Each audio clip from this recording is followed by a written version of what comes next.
1960년대 미국의 심리학자 중에 로버트 자이언스라는 사람이 있습니다. 그분이 한 가지의 실험을 했습니다.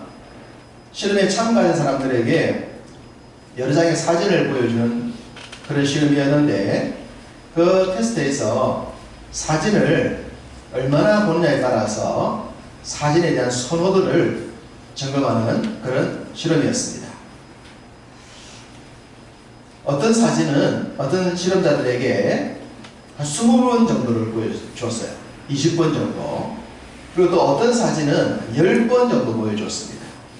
그리고 어떤 사람에게는 한 번 내지 2번만 보여줬습니다. 20번, 10번, 한두 번 그렇게 보여주고 난 뒤에 어떤 사진이 더 좋은가라고 하는 선호도를 테스트를 했죠. 여러분도 짐작하시겠지만 당연히 여러 번 본 사진이 훨씬 더 호감이 있지 않겠습니까? 한두 번 본 사진보다는 10번, 20번 볼수록 그 사진의 호감도가 더 높아지는 것은 아주 당연한 것입니다. 그 당시 학자들이 그런 실험을 통해서 사람들은 자주 노출되고 자주 만나고 자주 접할수록 서로 좋은 관계가 형성된다라고 하는 것을 실험을 통해 증명해 내었습니다. 이것을 심리학자들이 단순 노출 효과다 그렇게 부릅니다. 그냥 단순하게 노출만 많이 시켜도, 쉽게 말해서 자주 만나고 자주 접하면 그 관계는 좋아지고 선호도가 높아진다라고 하는 겁니다. 사람이 만나서 친구가 되는 것, 사귀게 되는 것 다른 것 없습니다. 자주 만나고 자주 접하면 친구도 되고 연인도 되는 그런 것이죠. 특별히 친구는 자주 만남으로 말미암아 이루어지는 것이 친구이지 않습니까? 자주 만나면 이해관계도 풀리게 되어지고 서로에 대해서 알게 되므로 그들의 관계가 깊어지는 것은 당연한 것입니다. 근데 친구라고 하는 것이 마냥 좋은 것만 아닙니다. 이 친구 관계가 자칫 잘못되면 시기의 대상이 되기도 합니다. 그래서 가장 가까운 친구 같은 사람이 아주 먼 적이 되기도 하지 않습니까? 왜 그러냐 그러면 친구 사이에 있어서 한 친구가 너무 잘 나가고 너무 잘 되면, 비교되지 않을 정도로 잘 나가게 되지면 친구 관계는 좋은 우정을 나누기보다 시기 질투의 관계로 전락할 가능성이 있습니다. 그래서 친구 관계는 균형을 이룰 필요성이 있다라고 얘기를 합니다. 프랑스의 철학자 라 로슈푸코라는 사람이 이런 말을 했습니다. 적을 만들고 싶다면 친구보다 뛰어난 사람이 되어라. 그러나 친구를 만들고 싶다면 당신이 친구가 당신보다 더 뛰어나도록 만들라. 그런 말을 했습니다. 적이 되고 싶다면 내가 친구보다 뛰어난 사람, 일방적으로 뛰어난 사람이 되는 것, 그럼 친구가 적이 된다고 하는 거예요. 그런데 정말 좋은 친구를 만들고 싶다면 당신의 친구를 당신보다 더 나은 사람으로, 뛰어난 사람으로 만들면 된다라는 겁니다. 그런데 인간은 욕심이 있는데 친구를 나보다 더 뛰어나게 만들 수 있겠습니까? 내가 더 뛰어나야지. 쉽지가 않죠. 쉽지가 않지만 내 친구를 나보다 뛰어나게, 아니 참 나보다 뛰어나게는 아니지만 그 친구의 삶을 좋게 만들 수 있다면 이미 나의 삶이 뛰어난 삶을 살고 있기 때문에 아니겠습니까? 내가 뛰어난 삶을 살고 있기 때문에 친구 또한 그 뛰어난 자리에 참가시킬 수 있는 것이고, 그 친구도 좋은 친구로 만들어갈 수 있는 것이다. 그럴 때에 혼자 뛰어나서 친구 없는 세상을 사는 것이 아니라 많은 것을 주고받으면서 함께 할 수 있는 친구와 세월을 보낼 수가 있다라는 얘기들을 하고 있습니다. 친구 관계, 자주 접하면 친구가 되지만 친구가 너무 뛰어나지 않도록 만드는 이런 관계, 이것이 또 좋은 친구를 만들어가는 그런 친구 관계의 원리가 아닌가라는 생각을 해봅니다. 성경에도 친구에 대한 말씀이 있죠. 특별히 이 친구 관계에 대한 얘기가 있습니다. 아마도 우리가 성경에 나오는 친구 중에서 최고의 친구 관계를 뽑으라 라고 한다면 쉽게 누구를 말할 수 있겠습니까? 네, 다윗과 요나단 얘기를 합니다. 그만큼 성경에서 좋은 친구 관계를 말하면 다윗과 요나단 얘기를 해요. 다윗과 요나단, 이 멋진 친구 관계, 신분과 환경과 처지를 뛰어넘고 서로 사랑했던, 목숨까지 책임질 정도로 사랑했던 친구 중에 최고의 친구 뽑으라고 한다면 이 다윗과 요나단을 얘기를 합니다. 그 다윗에게 요나단과의 관계처럼 또 멋진 다른 친구가 한 명 더 있습니다. 그 친구가 오늘 설교를 통해 말씀드리고자 하는 말씀의 주인공인 후세라는 사람입니다. 다윗의 친구 요나단, 다윗의 친구 후세, 이들의 관계가 어떤 모습을 보여주었는지를 오늘 말씀을 통해서 전하고자 합니다. 후세가 성경에 가장 먼저 등장하는 장면은 사무엘하 15장입니다. 자, 앞으로 잠시 갔다 오겠습니다. 사무엘하 15장 32절입니다. 앞으로 조금만 넘기면 있죠? 사무엘하 15장 32절. 같이 읽어보겠습니다. 다윗이 하나님을 경배하는 마루턱에 이를 때에 아랫 사람 후세가 옷을 찢고 흙을 머리에 덮고 쓰고 다윗을 맞으러 온지라. 이 구절에 의하면 후세가 다윗을 맞이하는 장면이 굉장히 특이합니다. 일반적으로 왕을 만날 때 이렇게 만나지 않죠. 웃음기를 띠고 즐거워하는 모습으로 만나야 되는데 후세는 전혀 그렇지가 못했습니다. 눈물도 흘렸겠죠. 옷도 찢어버렸고 흙은 머리에 덮어쓰고 형편없는 모습으로 후세가 다윗을 맞으러 나왔어요. 왜 그런가? 라고 생각해 본다면 이 15장이 어떤 내용을 담고 있는지 보면 알 수가 있습니다. 15장은 어떤 내용입니까? 다윗의 아들 압살롬이 아버지 다윗을 반역을 한 내용이죠. 그리고 지금 후세를 만나는 장면은 다윗이 예루살렘을 빼앗기고 도망을 가고 있는 장면입니다. 목숨 하나 살리라 라는 모습으로 도망가고 있는 그런 모습 때에 지금 후세가 다윗을 맞은 겁니다. 15장의 30절과 31절을 보면 다윗의 도망가는 모습을 표현을 해두었어요. 뭐라고 말합니까? 다윗은 맨발로 울며 도망갔다.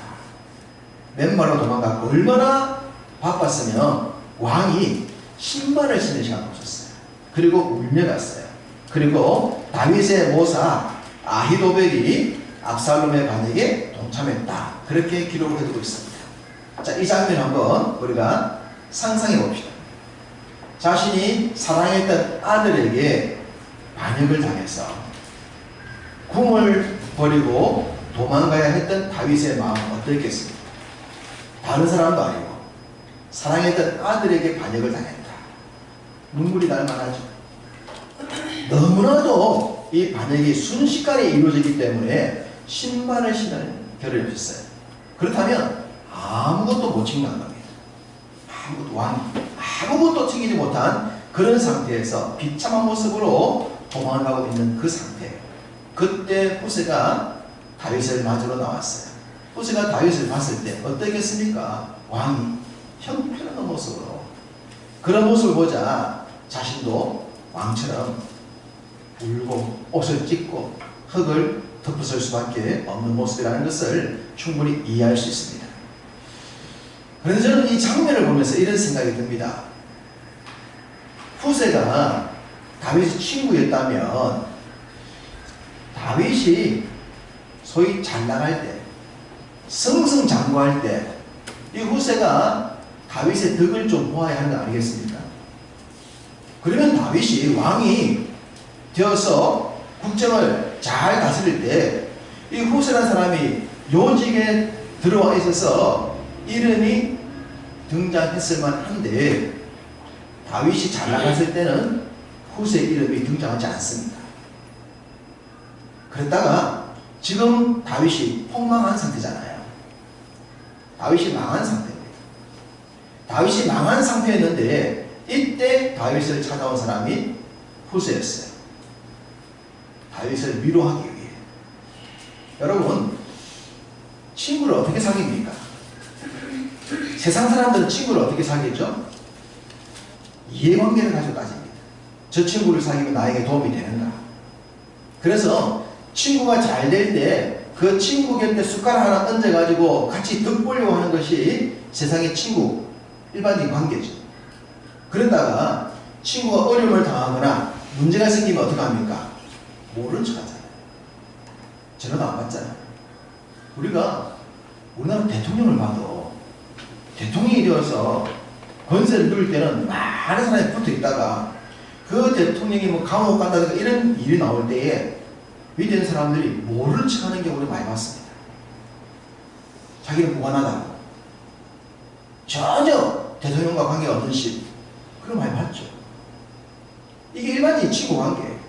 친구처럼 보내다가도 손해가 생기면 다 모르는 척 돌아서는 것이 일반적인 친구 관계인데 후세는 특이하게도 지금 다윗이 폭망해가지고 맨발로 도망가고 있는 그때에 찾아 나온 거예요.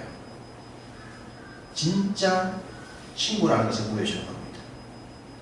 다윗이 승승장구에 잘 나갈 때에 거기에 숟가락을 얹어가지고 뭘 얻어먹는 그런 친구가 아니라 친구가 그럴 때에 자기 생활을 열심히 하다가 친구가 어려움을 당하자 그 어려운 자리에 호련히 등장하고 있는 이 후세. 우리가 이런 친구를 한 명 정도 데리고 있다면, 우리에게 이런 친구가 한 명 정도 있다면 친구 관계에 성공했다라고 할 수 있지 않겠습니까? 참 멋진 친구가 등장합니다. 후세는 다윗을 만나서 자초지종을 듣습니다. 들어보니 아들 압살롬이 반역을 일으켰고 거기에는 아히도벨이 있고 자기는 지금 도망가고 있다 라는 얘기를 듣는 거예요. 이걸 들어보니까 어나더전의 상황이 지금 다윗이 시간의 촉각을 다투고 있는 거예요. 압살롬과 아히도벨이 군대를 몰고 쫓아오면 다윗은 여기서 인생 끝나는 겁니다. 알고 있습니다. 그래서 후세가 여기서 결정을 하는 거예요. 내가 예루살렘으로 들어가겠다. 내가 예루살렘에 들어가서 왕이 도망갈 수 있는 최선의 시간을 벌겠다 라는 생각으로 다윗의 사정을 듣고 압살롬이 있는 예루살렘으로 들어가고자 합니다. 여러분, 지금 후세가 예루살렘 들어가면 어떻게 됩니까? 죽는 겁니다. 다윗과 관계된 모든 사람들을 지금 다 제거해야 반역이 쿠데타가 성공하는 것 아닙니까? 찾아내어서 죽여야 되는데 다윗의 친구인 후세가 압살롬에게 스스로 걸어 나온다면 후세는 죽어 먹은 것 같은 거예요. 그 결정을 지금 후세가 하고 있는 겁니다. 왕이 도망갈 수 있는 조금의 시간을 벌기 위해서 그 궁으로, 그 위험한 자리로 목숨을 걸고 들어가겠다는 거예요. 후세도 가족이 있었을 것이고 후세도 삶이 있었을 텐데 그 모든 것들을 내려놓고 지금 죽을 수 있는 자리로 들어가겠다는 겁니다. 이 후세의 모습을 보면 우리 주님의 말씀이 생각나요.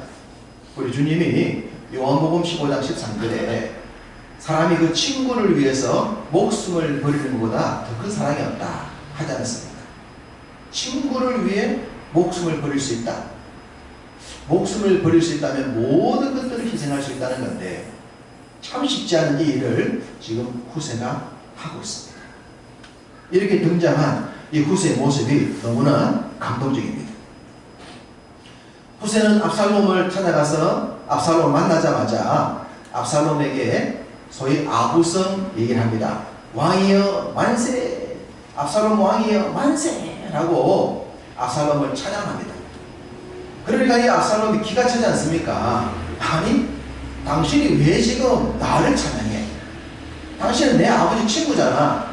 그런데 지금 왜 나를 찬양하는 거야? 그 얘기를 합니다. 자, 16장 17절 봅시다. 16장 17절 함께 읽습니다. 압살롬이 후세에게 이르되 이것이 네가 친구를 구리하는 것이냐? 내가 어찌하여 내 친구와 함께 가지 아니하였느냐 하니. 자, 압살롬이 지금 후세를 다윗의 자기 아버지의 친구라고 얘기하고 있습니다. 아버지의 친구. 평상시 압살롬은 다윗과 후세가 자기 아버지와 후세가 친구라는 것을 알았다는 거예요. 옛날에 어릴 때 이제 집에 아버지 친구들이 한 번씩 놀러 옵니다. 그러면 옛날에는 이 아버지 친구들이 집에 오면 꼭 애들한테 돈을 줬어요. 저도 그런 기억이 있거든요. 아버지 친구들이 오면 막내 아들하고 그래? 돈을 먼저 주지 않습니까? 그러면서 아버지 친구를 기억하잖아요. 돈 준 아버지를 기억하지 않습니까? 돈 준 아버지 친구를 기억하죠. 그래서 나중에 시간이 지났을 때에 다른 아버지 친구를 기억하는 것이 아니라 돈 줬던 아버지 친구를 기억하거든요. 지금은 이제 저도 아이들이 컸고, 제 친구 목사들도 이제 애들 다 컸지만, 이제 이전에 애들이 어릴 때에 친구 목사들 모임에 가면, 이제 간혹 아이를 데리고 온 적이 있었어요. 그런 데는 이제 용돈 하나 줬죠. 기억하라고. 기억하게 만드는 방법은 이제 돈을 주면 되거든요. 사랑을 베푸는 거죠. 그러면 아빠 친구 누구 그렇게 기억을 하도록 만드는 방법 중에 하나인데, 이제는 아버지 친구들의 모습이 기억납니다. 압살롬 후세가 왔을 때에 아버지와 후세와의 관계를 이 압살롬이 알았던 것 같아요. 아버지 친구라고 하는 거. 그런데 지금 이 아버지 친구가 자기한테 와서 자기를 왕이여 만세, 압살롬 왕이여 만세하고 있으니까 후세가 당연히 그러겠죠. 압살롬이 당연히 그러겠죠. 아니 당신은 내 아버지 친구인데 왜 지금 내가 내 아버지를 쫓아냈는데 아버지 안 따라하고 나한테 와서 나를 만세하냐, 그렇게 말하는 것은 지극히 당연하다는 겁니다. 이 장면이 굉장히 그 상황으로 생각해보면 다윗의 목숨이 왔다 갔다 하는 장면이라고 볼 수 있습니다.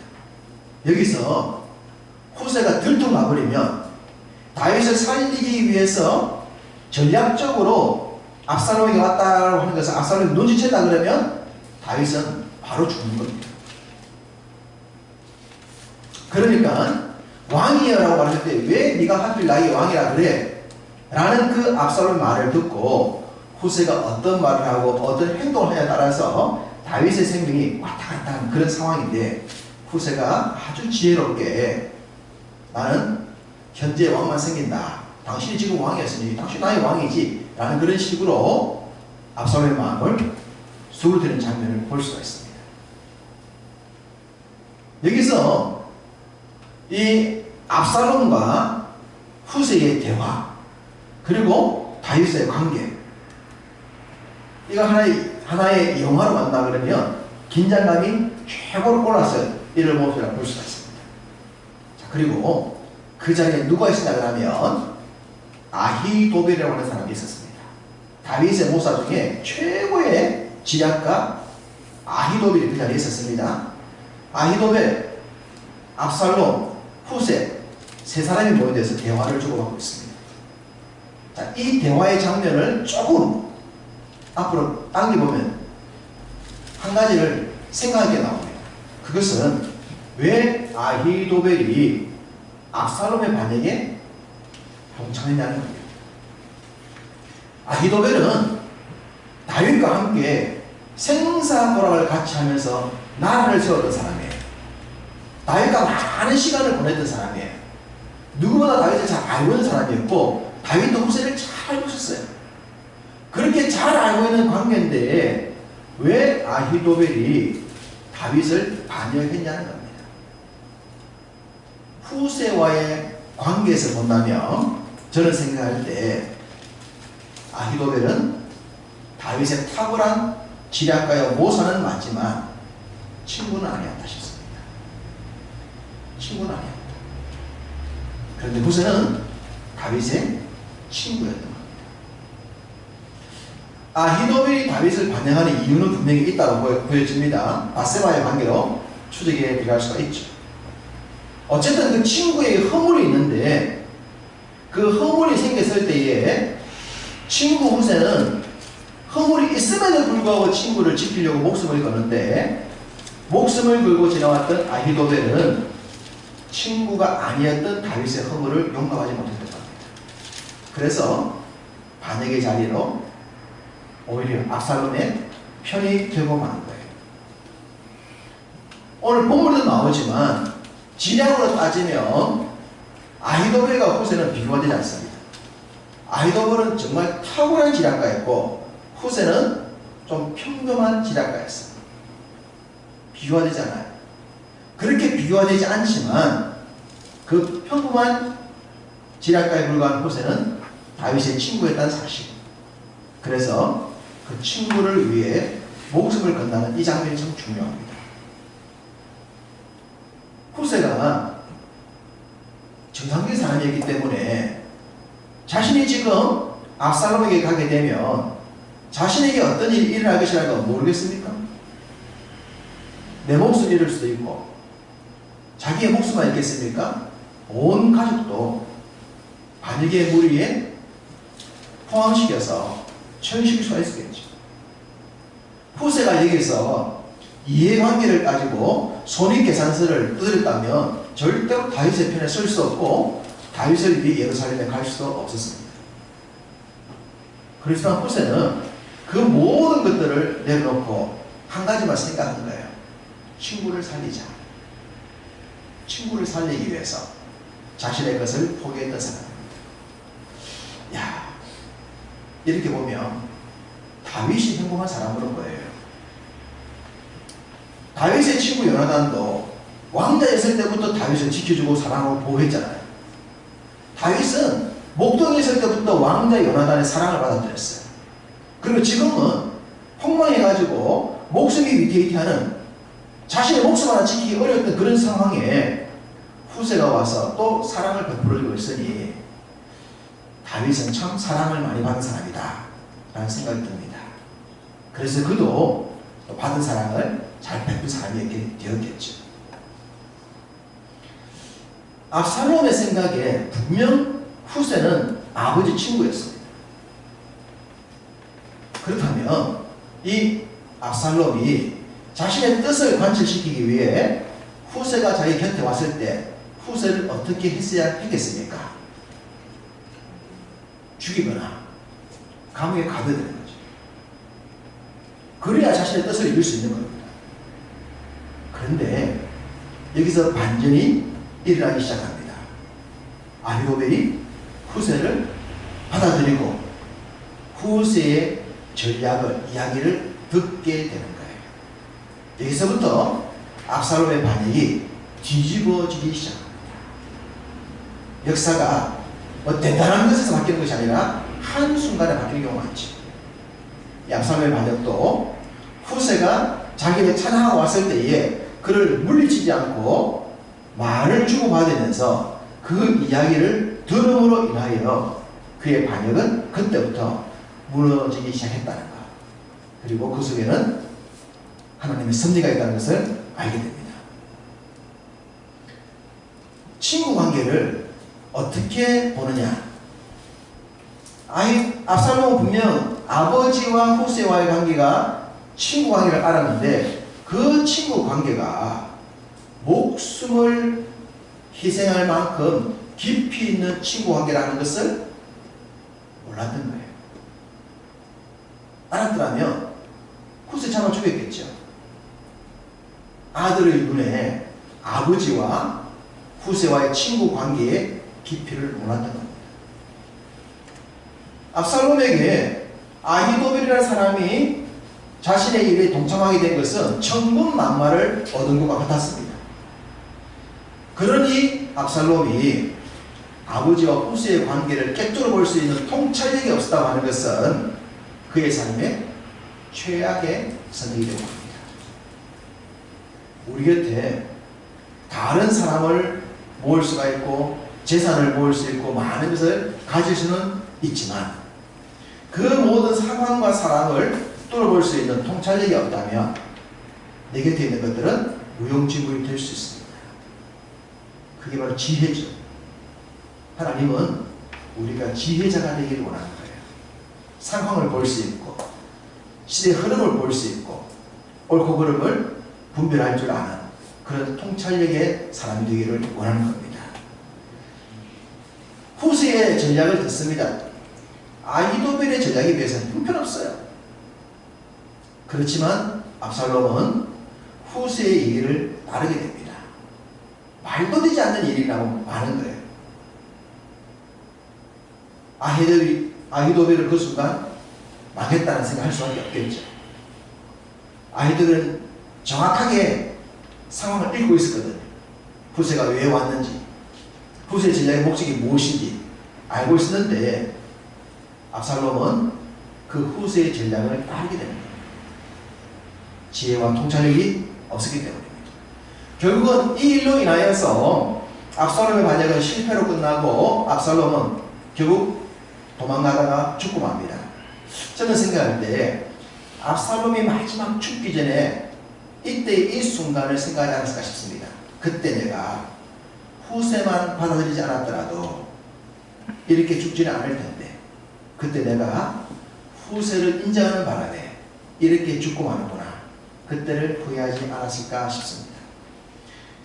압살롬의 반역이 실패로 결정나게 되는 내용이 오늘 본문입니다. 자, 오늘 본문 17장 14절 다시 한 번 더 있습니다. 압살롬과 온 이스라엘 사람들이 이르되 아렉 사람 후세의 계략은 아히도벨의 계략보다 낫다 하니 이는 여호와께서 압살롬에게 화를 내리려 하사 아히도벨의 좋은 계략을 물리치라고 명령하셨음이더라. 이유가 나오죠. 이는 여호와께서. 자, 지금 이 일 속에는 하나님의 역사가 나오는 거예요. 하나님이 세 사람에 대한 평가를 내리고 있습니다. 첫 번째는 아히도벨에 대한 평가입니다. 아히도벨의 좋은 계략을 하나님께서 물리치셨다라고 말씀하십니다. 사람이 아무리 좋은 계획을 세워도 하나님께서 막으시고 하나님이 물리치시면 의미가 없는 겁니다. 인생의 모든 계획은 하나님의 계획에 합당해야 하는 거예요. 하나님의 계획에 맞지 않는 계획은 결국은 무너질 수밖에 없다는 것을 오늘 본문을 통해 알 수 있습니다. 두 번째는 하나님은 압살롬에게 화를 내리셨다라고 말합니다. 하나님이 화를 명하시면 끝나는 겁니다. 압살롬 곁에 아히도벨도 있고 예루살렘도 차지했고 군대도 있고 백성들까지 얻었지 않습니까? 다 얻었어요. 백성들 마음도 얻었고 군도 얻었고 진압가도 얻었고 모든 걸 다 가지고 있었습니다. 그러나 하나님이 그 압살롬에게 화를 명하시니 압살롬이 가지고 있는 모든 것들이 무용지물이 되었다라고 하는 겁니다. 하나님께서 화를 발하시는 그런 대상이 되어서는 안 된다고 하는 것. 어떤 삶이 성공 인생인지 어떤 삶이 승리 인생인지 행복 인생인지 분명히 보여집니다. 마지막 한 가지는 하나님은 후세의 계략을 좋다고 하셨습니다. 후세의 계략 아히도벨보다는 못합니다. 누가 보더라도 부족합니다. 그런데 하나님이 좋다고 하시니 이 계획이 세워졌고 이 계획이 승리를 한 것입니다. 하나님이 좋다고 하셔야 될 줄 믿습니다. 하나님이 좋다고 하셔야 돼요. 사람이 좋다가 아니라 내가 좋다가 아니라 하나님이 좋다고 할 수 있는 믿음, 하나님이 좋다고 할 수 있는 선택, 하나님이 좋다고 할 수 있는 길, 그곳에 우리가 있어야 됩니다. 그래야 우리가 잘 될 줄로 믿습니다. 후세는 완벽하신 하나님의 편에 선 사람은 아니었습니다. 오해 없이 들으십시오. 후세는 완벽하신 하나님의 편에 선 사람이 아니라 문제 많고 허점투성이었고 실패했던 다윗의 곁에 선 사람입니다. 지금 이 후세가 압살롬의 반역과 다윗의 도망 중에 하나님 얘기를 하고 있는 거 없어요. 그러니까 그는 완벽하신 하나님 편에 쓴 것이 아니라 지금 실패했고 허물 많고 문제는 다윗 곁에 섰던 거예요. 친구였기 때문에. 그냥 친구를 위해서 그 곁에 섰던 겁니다. 그런데 하나님이 여기서 다윗을 세워 나갔어요. 왜? 다윗은 자신의 허물을 인정하는 사람이었고 자신의 잘못을 인정하는 사람이었고 그 잘못을 하나님께 구하면서 새로워지기를 원했던 사람이기 때문에 하나님은 우리가 완전한 자가 아니라 죄인인 것을 고백하고 부족한 사람인 것을 인정하고 하나님 앞에 새로워지기를 원하는 자의 삶을 원하시는 거예요. 다윗은 그런 사람이었어요. 완벽한 자가 아니라 그런 모순적인 사람이었고 문제 있는 사람이었는데 그 문제 때문에 이런 문제가 나온 것도 인정했고 하나님께 잘못을 구했고 그 잘못에서부터 새로워지기를 원했는데 하나님이 그런 다윗을 기약해 보시고 그 다윗을 세워주시는 겁니다. 그 다윗이 세워지자 다윗 곁에 있었던 후세도 함께 세워졌고 역사가 3000년이 지난 지금도 그 다윗 곁에 후세는 빛나는 사람으로 그 자리를 지키고 있습니다. 우리가 어떤 길을 가야 합니까? 우리가 어떤 친구가 되어야 됩니까? 하나님의 친구가 되어야 되고 하나님의 말씀을 붙든 자가 되어야 됩니다. 주님의 친구. 그리고 우리가 이 자리에 믿음의 지체들의 친구가 되어야 됩니다. 우리가 함께하는 지체들을 다윗과 후세처럼 그 친구들의 허물을 용납하면서 함께 하나님 앞에 세워져 가기를 원하는 그런 친구의 관계를 지켜나간다면 다윗과 후세처럼 주님 앞에 세워질 줄로 믿습니다. 주님이 우리에게 허락하신 이 공동체를 통해서 믿음의 친구들과 함께 믿음을 지키면서 주님 앞에 아름답게 세워져 나가는 여러분 다 되시기를 주님의 이름으로 축복합니다. 주신 말씀을